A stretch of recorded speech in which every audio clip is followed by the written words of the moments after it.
Hello friends, आज हम NCERT history का चैप्टर 7 करेंगे। चैप्टर 7 का हाफ पार्ट हम पहली वीडियो में कर चुके हैं और अब आज इस वीडियो में बचा हुआ चैप्टर 7 का हाफ पार्ट करेंगे। चैप्टर 7 का नाम है जनजातियां, खानाबदोश और एक जगह बचे हुए समुदाय। तो फ्रेंड्स, इसका जो है हाफ पार्ट हमने कर लिया था और इसका बचा हुआ हाफ पार्ट हम आज इस वीडियो में करेंगे। फ्रेंड्स, एक वीडियो ज़्यादा लंबी हो जाती है, इस वजह से हम वीडियो को जो है दो भागों में डिवाइड करके करते हैं। हमने कल यहाँ तक इस वीडियो में ये चैप्टर किया था। बदलता समाज, यहाँ से शुरू करेंगे। नई जातियाँ और श्रेणियाँ।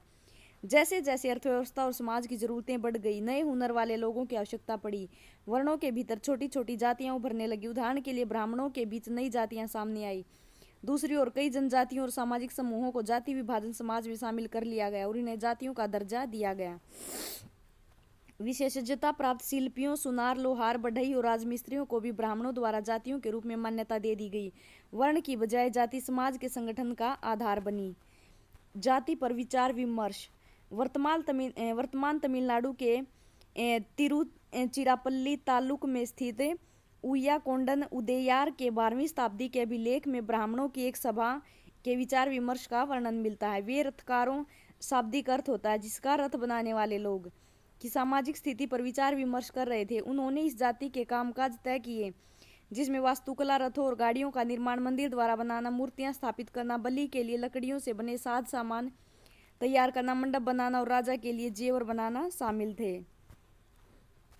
11वीं और 12वीं सदी तक आते आते स्त्रियों के बीच नए राजपूत गोत्रों की ताकत में काफी इजाफा हुआ। वे हुण, चंदेल, चालुक्य और दूसरी वंश परंपराओं से आते थे। इनमें से कुछ पहले जनजातियों में आते थे और बाद में कई कुल राजपूत मान लिए गए। धीरे धीरे उन्होंने पुराने शासकों की जगह ले ली, विशेषतः कृषि वाले क्षेत्रों में। यहाँ कई तरह के परिवर्तन हो रहे थे और शासकों ने शक्तिशाली राज्य के निर्माण में अपनी संपदा का इस्तेमाल किया। शासक के रूप में राजपूत गोत्रों के उदय के उदाहरण का जनजातीय लोगों ने अनुसरण किया। धीरे धीरे ब्राह्मणों के समर्थन से कई जनजातियां जाति व्यवस्था का हिस्सा बन गई, लेकिन केवल प्रमुख जनजातीय परिवार ही शासक वर्ग में शामिल हो पाए। उनकी बहुसंख्यक आबादी समाज की छोटी जातियों में ही जगह बना पाई। दूसरी तरफ पंजाब, सिंध और उत्तर पश्चिमी सरहद की प्रभुत्वशाली जनजातियों ने काफी पहले इस्लाम को अपना लिया था। वे जाति व्यवस्था को नकारते रहे। सनातनी हिंदू धर्म के द्वारा प्रस्तावित गैर बराबरी वाली सामाजिक व्यवस्था इन इलाकों में बड़े पैमाने पर स्वीकार नहीं की गई। राज्यों की उत्पत्ति जनजातीय लोगों के बीच हुए सामाजिक बदलाव से गहराई से संबंधित है। हमारे इतिहास के इस महत्वपूर्ण हिस्से के दो उदाहरण नीचे उल्लेखित हैं। ये स्थानांतरित कृषि के बारे में बताया गया। किसी वन प्रांत के पेड़ों और झाड़ियों को पहले काटा और जलाया जाता है। उनकी राख में ही फसल बो दी जाती है। जब यह जमीन अपनी उर्वरता खो देती है, तब जमीन का दूसरा टुकड़ा साफ किया जाता है और इसी तरह से फसल उगाई जाती है। गोंड लोग गोंडवाना नामक विशाल वन प्रदेश में रहते थे। वे स्थानांतरीय कृषि अर्थात जगह बदल बदल कर खेती करते थे। तो स्थानांतरित कृषि के बारे में ये बताया गया। इसमें फ्रेंड्स ये बात नोट कीजिएगा कि उस राख में ही जो फसल बो दी जाती थी। ये पहले क्वेश्चन जो है सीटेट में और एसटेट में ये क्वेश्चन पूछा जा चुका है। विशाल गोंड जनजाति कई छोटे छोटे कुलों में भी बटी हुई थी। प्रत्येक कुल का अपना राजा या राय होता था। जिस समय दिल्ली के सुल्तानों की ताकत घट रही थी, उसी समय कुछ बड़े गोंड राज्य छोटे गोंड सरदारों पर हावी होने लगे थे। अकबर के शासनकाल के इतिहास अकबरनामा में उल्लेखित है कि गढ़कटंगा के गोंड राज्य में 17,000 गांव थे। इन राज्यों की प्रशासनिक व्यवस्था केंद्रीकृत हो रही थी। राज्य गढ़ों में विभाजित थे। हर गढ़ किसी खास गोंड कुल के नियंत्रण में था। ये पुनः 84 गांव की इकाइयों में विभाजित होते थे, जिन्हें 84 कहा जाता था। 84 का उपविभाजन बरहोतों में होता था, जो 12-12 गांव को मिलाकर बनते थे। बड़े राज्यों के उदय ने गोंड समाज के चरित्र को बदल डाला। उनकी मूलतः बराबरी वाला समाज धीरे धीरे असमान सामाजिक वर्गों में विभाजित हो गया। ब्राह्मण लोगों ने गोंड राजाओं से अनुदान में भूमि प्राप्त की और अधिक प्रभावशाली बन गए। गोंड सरदारों को अब राजपूतों के रूप में मान्यता प्राप्त करने की चाहत हुई। इसलिए गढ़कटंगा के गोंड राजा अमनदास ने संग्राम शाह की उपाधि धारण की। उनके पुत्र दलपत ने महोबा के चंदेल राजपूत राजा सालबाहन की पुत्री राजकुमारी दुर्गावती से विवाह किया। दलपत की मृत्यु कम उम्र में हो गई थी। रानी दुर्गावती बहुत योग्य थी और उसने अपने 5 साल के पुत्र वीर नारायण के नाम पर शासन की कमान संभाली। उसके समय में राज्य का और अधिक विस्तार हुआ। 1565 में आसिफ खान के नेतृत्व में मुगल सेनाओं ने गढ़कटंगा पर हमला किया। रानी दुर्गावती ने इसका जमकर सामना किया। उनकी हार हुई और उसके उसने समर्पण करने की बजाय मर जाना बेहतर समझा। उनका पुत्र भी तुरंत बाद लड़ता हुआ मारा गया। ये फ्रेंड्स इस चित्र में जो है नक्काशीदार दरवाजा दिखाया गया है। गढ़कटंगा एक समृद्ध राज्य था। इसमें हाथियों को पकड़ने और दूसरे राज्यों में उनका निर्यात करने के व्यापार में खास धन कमाया। जब मुगलों ने गोंडों को हराया तो उन्होंने लूट में बेशकीमती सिक्के और हाथी बहुतायत में हथियार लिए। उन्होंने राज्य का एक भाग अपने कब्जे में ले लिया और शेष वीर नारायण के चाचा चंद्रशाह को दे दिया। गढ़कटंगा के पतन के बावजूद गोंड राज्य कुछ समय तक चलता रहा, लेकिन वे काफी कमजोर हो गए और बाद में अधिक शक्तिशाली बुंदेलों और मराठों के खिलाफ उनके संघर्ष असफल रहे।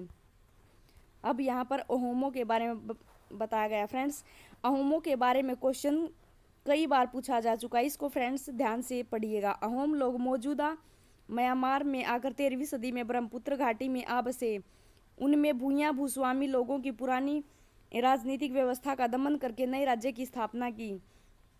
16वीं सदी के दौरान उन्होंने चुटियों 1523 और कोच हाजों 1581 के राज्यों को अपने राज्य में मिला लिया। उन्होंने कई अन्य जनजातियों को भी अधीन कर लिया। अहोमों ने एक बड़ा राज्य बनाया और उनके लिए 1530 के ही दशक में ही इतने वर्षों पहले आग्नेय शास्त्रों का इस्तेमाल किया।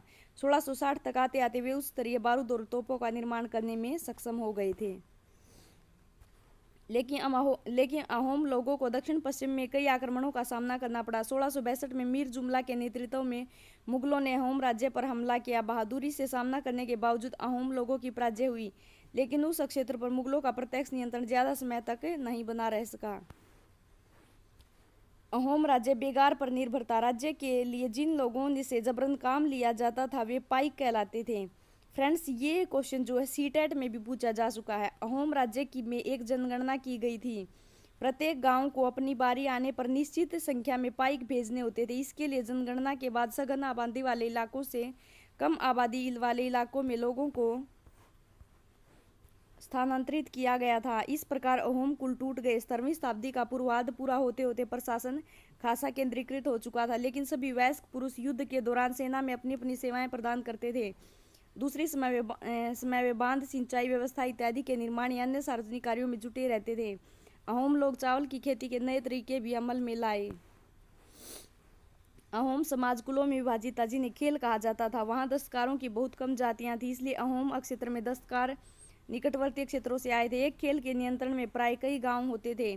किसानों को अपने ग्राम समुदाय के द्वारा जमीन दी जाती थी। समुदाय की सहमति के बगैर राजा तक इसे वापस नहीं ले जा सकता था। शुरुआत में अहोम लोग अपने जनजातीय देवी देवताओं की उपासना करते थे, लेकिन 17वीं सदी के पूर्वार्ध में ब्राह्मणों के प्रभाव में बढ़ोतरी हुई।